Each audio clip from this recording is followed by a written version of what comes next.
అత్యాసగల కుక్క.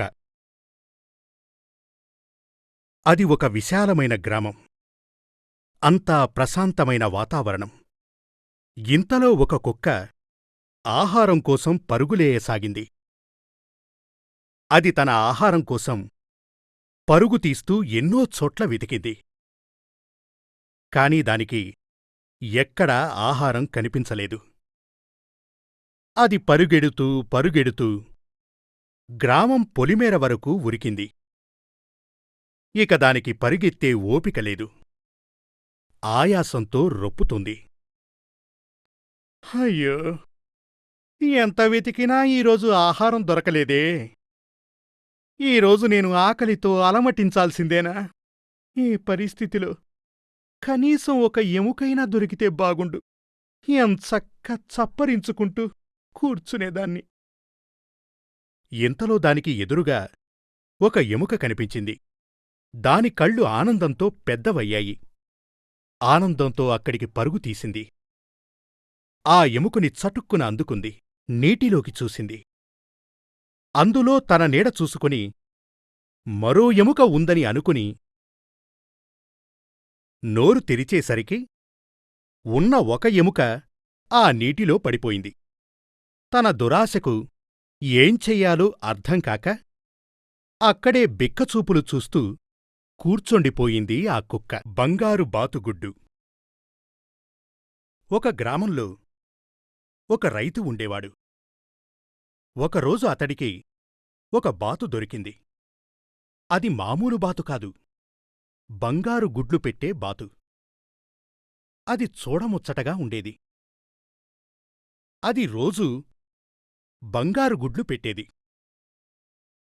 అది పెట్టిన బంగారు గుడ్లు అమ్ముకొని రైతు చాలా డబ్బు సంపాదించసాగాడు. అతడికి ఒకరోజు ఈ బాతు పెట్టే ఒక్క బంగారు గుడ్డుతోనే ఇంత సంపాదన వస్తుంటే ఇంకా అదే ఒకేసారి దీని పొట్టలో ఉండే గుడ్లన్నీ అమ్మితే ఎంత డబ్బొస్తుందో! తన దగ్గర ఉంచుకున్న కత్తితో దాని మెడపై ఒక్క వేటు వేశాడు. బాతు తల తెగిపడింది. దాని కడుపుని కోసి చూశాడు. అందులో రక్తం తప్ప ఏమీ లేదు. తన దురాశకు బాతు బలికావడమే కాకుండా తనకు ఆదాయాన్నిచ్చే బాతుగుడ్లు లేకపోయాయే అని నెత్తీ నోరు కొట్టుకుని రోధించాడు.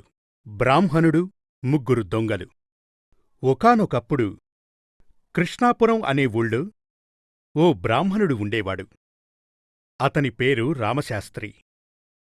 ఒకరోజు అతడు చేసిన పూజకు ప్రతిఫలంగా ఒక మేకను ఇచ్చి సత్కరించారు ఆ ఊరివాళ్లు. ఆ మేకను తన భుజాలపై వేసుకుని అడవి మార్గం గుండా ఇంటికి బయలుదేరాడు రామశాస్త్రి. ఆ విషయాన్ని గమనించిన ఉస్మాన్, రాజు, కిషన్ అనే ముగ్గురు దొంగలు ఎలాగైనా ఆ మేకను దొంగలించాలని చూశారు. ఈ విషయమై ముగ్గురు చర్చించుకున్నారు.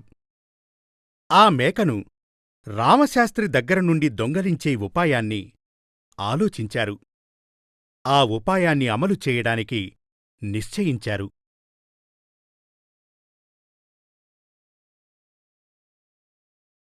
కొద్దిసేపటికి ఉస్మాన్ రామశాస్త్రిని కలిశాడు.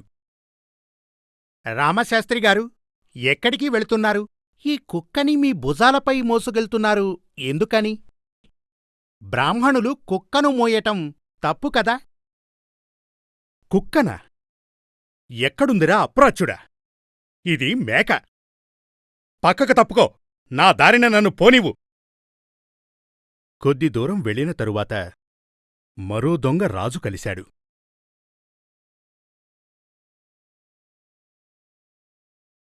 రామశాస్త్రిగారు, మీరు బ్రాహ్మణులు గదా? చచ్చిపోయిన దూడను మీ భుజాలపై ఎందుకు మోస్తున్నారు? చచ్చిన దూడనా? శివశివ! ఇది దూడ కాదురా, మేక! సరిగ్గా చూడు! ఆ విషయాన్ని చెప్పి ఆ రెండో దొంగ అక్కడి నుండి వెళ్ళిపోయాడు. రామశాస్త్రికి అనుమానం మొదలయింది. కొద్దిసేపటికి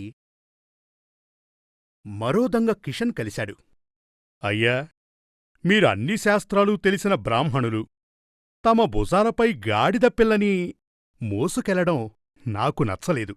ఇది గాడిద పిల్ల కాదురా, మేకపిల్ల. ఎవ్వడూ నమ్మడెందుకురా? ఆ దొంగ కూడా అక్కడినుంచి వెళ్ళిపోయాడు. రామశాస్త్రి ముగ్గురు దొంగలు చెప్పిన విషయాలను గురించి ఆలోచించసాగాడు. ముగ్గురికీ మూడు రకాలుగా కనిపించిందంటే ఖచ్చితంగా దయ్యమే అయ్యుంటుంది. ఆ మేకను అక్కడ వదిలి రామశాస్త్రి పారిపోయాడు. ఆ ముగ్గురు దొంగలు ఆ మేకను తీసుకుని ఆనందంగా వెళ్ళిపోయారు. దొంగ రాము చాలా మంచివాడు. వాళ్లది బీద కుటుంబం. అయితే ఓ వ్యక్తి జేబులో నుండి పరుసు దొంగలించాడు. వాళ్ల అమ్మ ఏమైనా అంటుందేమోనన్న భయం ఏర్పడింది. బాబూ, ఈ పర్సు నీకెక్కడిదిరా? అమ్మా, రోడ్డుమీద ఎవరో పారేసుకుంటే తీసుకొచ్చాను. మా బాబే, ఎంత మంచి పని చేశావురా! వాడు చేసిన పనికి వాడిని మందలించకపోగా అక్కున చేర్చుకుంది. ఇక ఆనాటినుంచి వాడు ఒకటికి రెండు అబద్ధాలు చెప్పడం ప్రారంభించాడు. ఒక వీధి రౌడీగా మారాడు. ఒకరోజు ఇక చిన్న చిన్న దొంగతనాలకి స్వస్తి చెప్పి చేస్తే ఒక పెద్ద దొంగతనం చెయ్యాలి. అప్పుడు వాడి ఆలోచన నేషనల్ బ్యాంక్ వైపు మళ్ళింది. అక్కడున్న సెక్యూరిటీ వాళ్ల కళ్ళు కప్పి ఆ బ్యాంకులోనికి ప్రవేశించాడు. లాకర్ ఉన్న రూములోకి వెళ్ళాడు.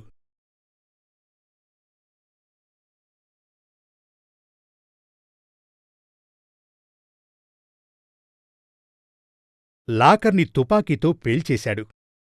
అది తెరుచుకుంది.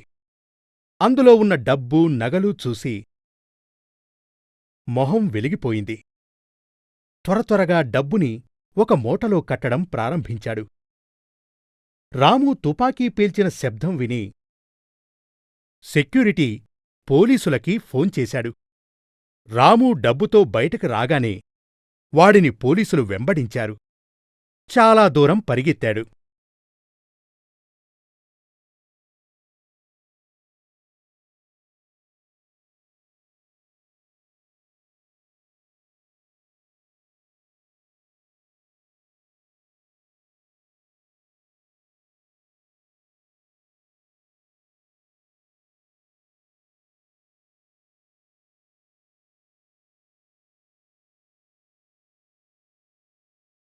కాని చివరికి వారికి చిక్కిపోయాడు.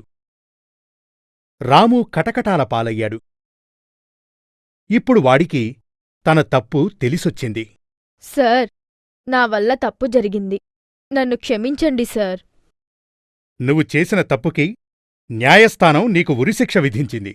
సార్, నాకు ఉరివేసే ముందు మా అమ్మను చూడాలనిపిస్తోంది సార్. సరే, నీ కోరికని ఎలాగైనా తీరుస్తా. రాముని ఉరితీసే రోజు రానే వచ్చింది. రాము కోసం ఉరికంబం తయారుగా ఉంది. పోలీసులు తన తల్లిని పిలిపించారు. ఆ స్థితిలో వాడిని చూసి తల్లి తట్టుకోలేకపోయింది. బాబూ, నీకెంత కష్టం వచ్చిందిరా? అమ్మా, బాధపడకమ్మా. నాలాంటివాడు ఈ సమాజంలో ఉన్నా ఒకటే, లేకున్నా ఒకటే. కాని నా ఈ స్థితికి కారణం నువ్వే కదమ్మా. నేనా? ఏంట్రా నువ్వంటున్నది? అవును, నువ్వే.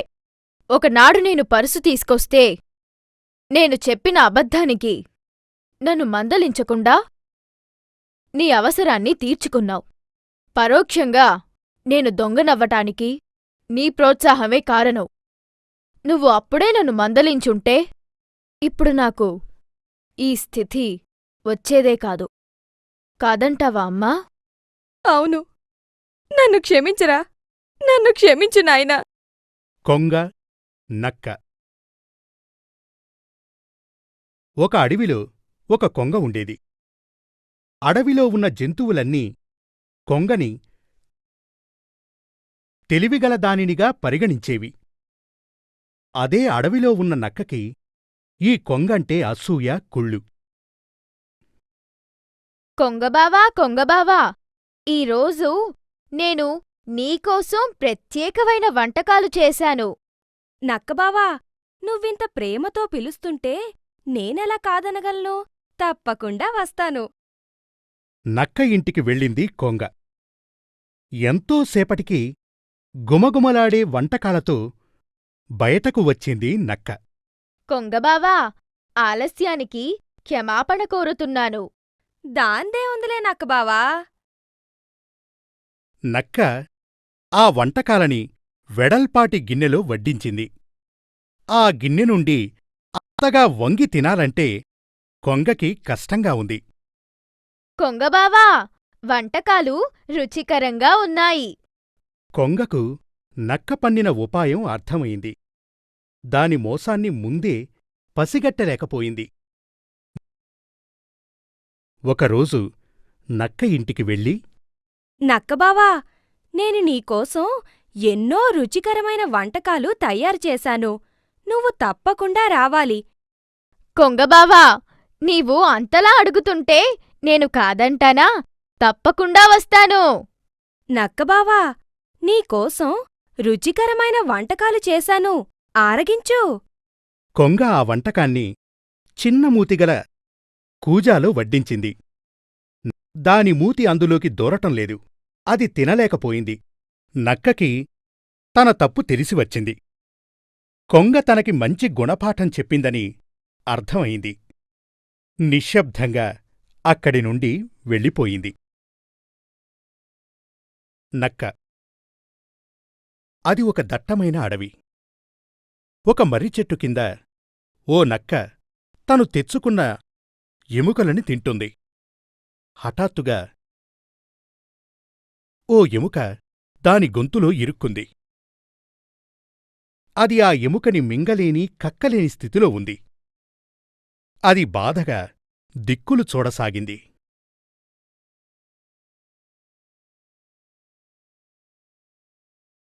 ఎవరైనా వచ్చి నా గొంతులో ఇరుక్కున్న ఎముకను తీస్తే బావుండు. ఈ అరుపుల్ని విన్న కొంగ ఒకటి అక్కడకు చేరుకుంది. నక్కబావా, ఏం జరిగింది? ఎందుకలా బాధతో అరుస్తున్నావు? కొంగబావా, నా గొంతులో ఎముక ఇరుక్కుపోయింది. దీనివల్ల చాలా బాధగా ఉంది. ఒకవేళ నేను ఆ ఎముకను తీసేస్తే దానికి బదులుగా నువ్వు నాకు ఏమిస్తావ్?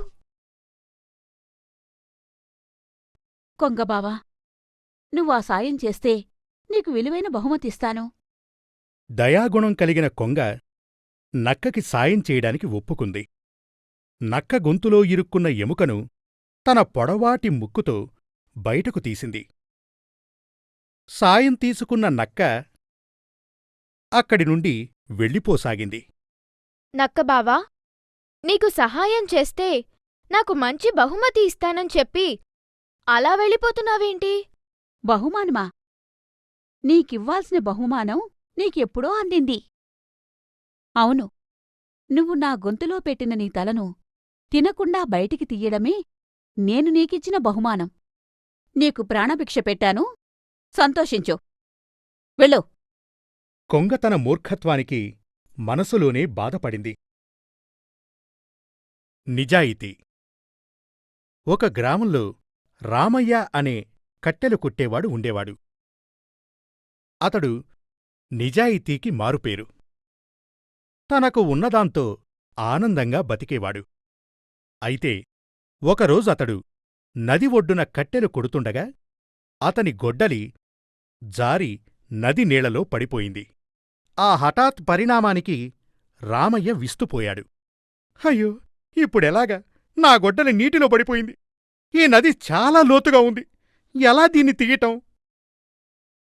అతడి అరుపులు విన్న జలదేవత ప్రత్యక్షమయింది. రామయ్యా, ఎందుకలా విచారిస్తున్నావు? అమ్మా, నేనొక కట్టెలు కొట్టుకుని సాధారణ జీవితం గడిపేవాణ్ణి. ఇక్కడ కట్టెలు కొడుతుండగా నా గొడ్డలి ఈ నీట్లో పడిపోయింది. నువ్వు కంగారు పడకు. ఆ గొడ్డలిని నేను వెతికి తెస్తాను.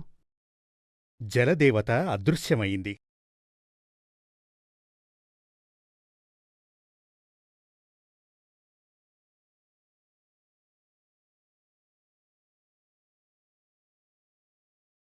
కొద్దిసేపయిన తరువాత ఒక వెండి గొడ్డలితో ప్రత్యక్షమయింది. రామయ్య, ఇదిగో నీ గొడ్డలి తెచ్చాను. తీసుకో. అమ్మా, ఇది నా గొడ్డలి కాదు, ఇది వెండి గొడ్డలి. మరి నాదేమో ఇనుముతో చేసిన గొడ్డలి. ఇది మరెవరిదో అయ్యుంటుంది. సరే, నీ గొడ్డలి తీసుకొస్తాను. జలదేవత అదృశ్యమవుతుంది.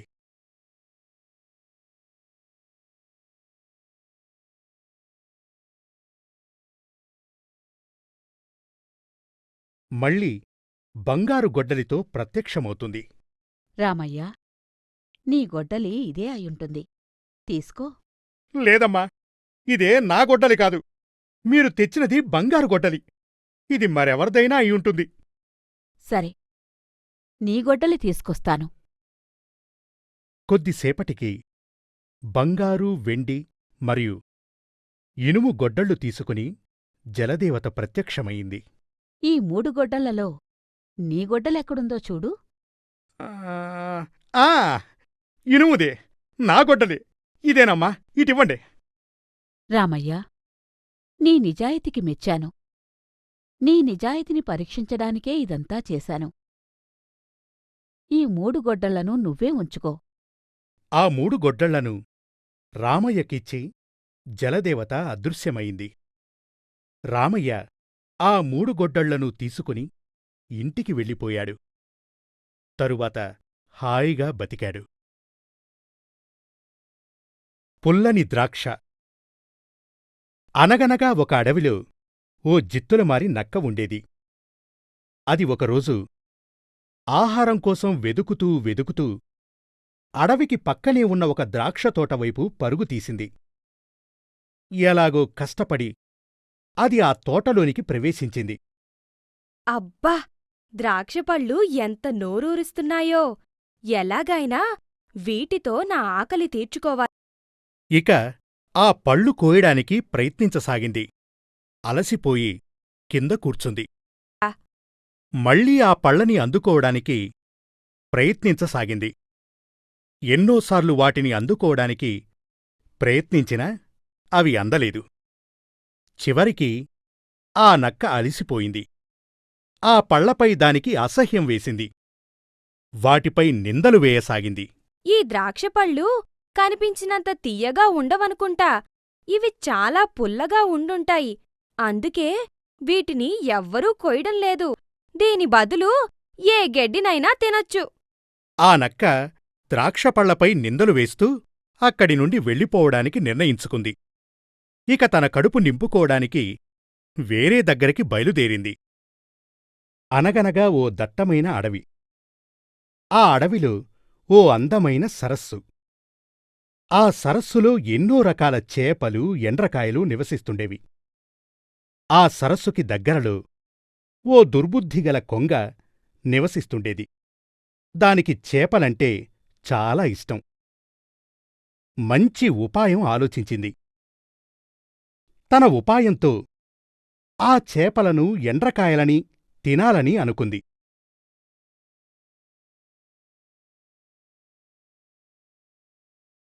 ఆ మరుసటి రోజు సరస్సు ఒడ్డున తపస్సు చేయటం ప్రారంభించింది.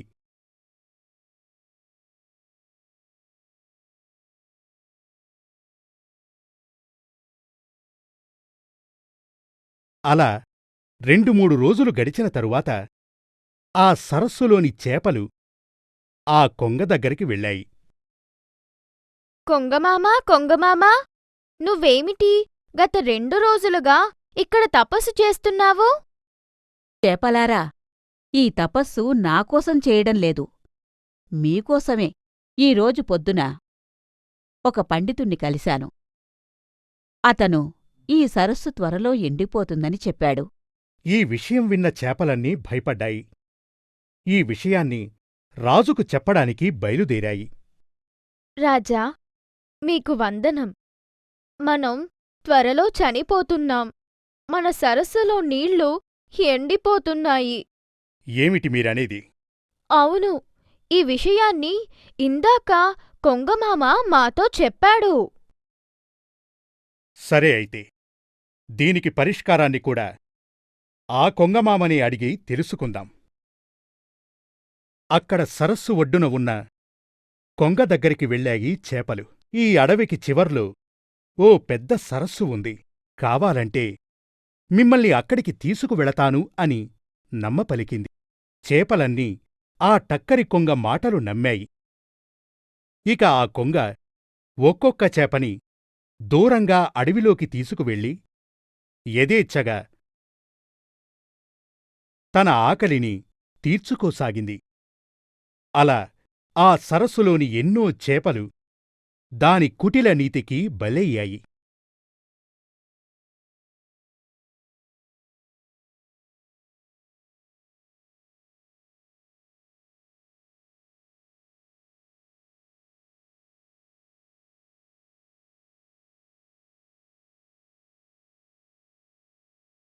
ఇక చివరిగా ఒక ఎండ్రకాయ వంతు రానే వచ్చింది.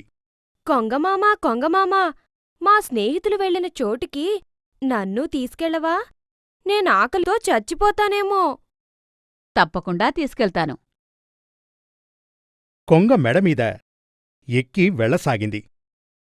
కొద్ది దూరం వెళ్ళాక కొంగ తన దారి మార్చింది. కొంగమామా, ఆ సరస్సు ఉన్నది అడవి చివర కదా. నువ్వేమో కొండలవైపు తీసుకువెళ్తున్నావేంటి? నిన్ను తినడానికి తీసుకెళ్తున్నాను. మీ మిత్రులు కూడా నా ఆకలికి బలైపోయారు. ఎండ్రకాయ కొంగ కుటిల బుద్ధిని గ్రహించింది. తన పదునైన పళ్లతో మెడను కొరికి కొంగను చంపేసింది. కొంగ బాధతో అరుస్తూ నేల కొరిగింది.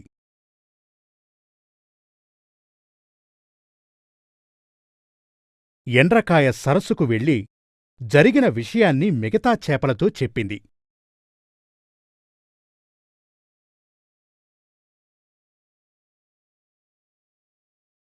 తెనాలి రామకృష్ణ.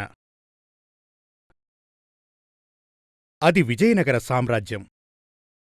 అక్కడ శ్రీకృష్ణదేవరాయలవారు రాజ్యం ఏలుతున్నారు.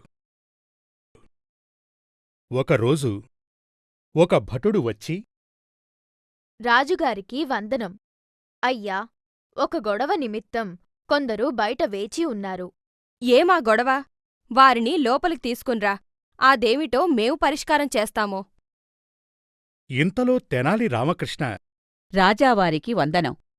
ఈ గొడవను పరిష్కరించుకోడానికి సలహా ఇవ్వడానికి నేను సిద్ధంగా ఉన్నాను. తెనాలి రామకృష్ణ అసందర్భ ప్రేలాపనకు శ్రీకృష్ణదేవరాయలకు ఆగ్రహం కలిగింది. ఈ అసందర్భ ప్రేలాపన చేసిన రామకృష్ణని మెడవరకు భూమిలో పాతేసి రేపు ఏనుగులతో తొక్కించండి. రామకృష్ణను మెడవరకు భూమిలో పాతిపెట్టారు. ఇంత ఘోరం జరుగుతుందని నేను ఊహించలేదు. ఎలాగైనా ఈ ఘోరం నుండి బయటపడాలి.